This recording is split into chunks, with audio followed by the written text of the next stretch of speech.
Good morning class 6 students. Now in my previous video we have already started the reported speech. So just write down the heading of direct and indirect speech and just write down some points to remember about direct speech. While we are writing the direct speech, we have to just remembering all these points. The actual words of the speaker are put within inverted commas, means the actual word that is actually spoken by any person, that should be kept in the inverted commas. Second is the reported speech is separated from the reported verb by a comma, means the separation is only comma between the reported speech and the reported verb. Next is the first word of the reported speech begins with a capital letter. While we are starting the reported speech, it always begins with a capital letter.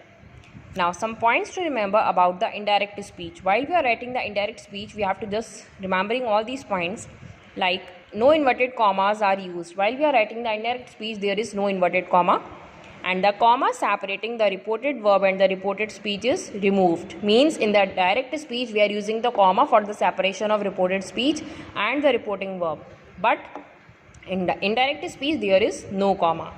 The tense of the reported verb is never changed, means the tense of the reporting verb is never changed, it remains same. Next is the reported speech is introduced by some conjunction, means while we are introducing the reported speech, it will be always having the conjunction like as, that, if, what, why, etc. So many conjunctions are there.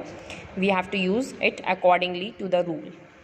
Next is the marks of punctuation other than the full stop are removed, means we have to just only use punctuation marks and the other marks should be removed, excluding the full stop. Next is how we have to change the persons. S-O-N means the first, second and third person change according to the first person change according to subject, second person change according to object, and third person remains same, it is having no change. Some words change are, means while we are writing the direct speech and we are just converting it into indirect speech, some words will also change, like will and shall will change into would, now change into than, this change into that, these, those, here, there, thus, so, ago, before, today, that day, tonight, that night, tomorrow, the next day, yesterday, the previous day, or you can say the day before, and the last night means the previous night or the night before. Next week means the following week, and last week means the previous week, and just will change into then. Okay.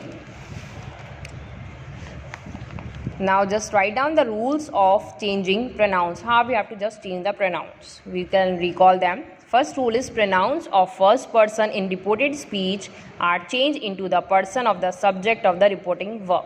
Like we will see take the help of example. I said I am washing clothes. So here we can separating the reporting verb from the reported speech with having the comma between, and reporting speech is in the inverted commas. While we are writing into indirect speech, no commas and no inverted commas are used. We are just changing the pronouns and the tense. Like I said that, we are using the conjunction here that, as it is only a assertive sentence.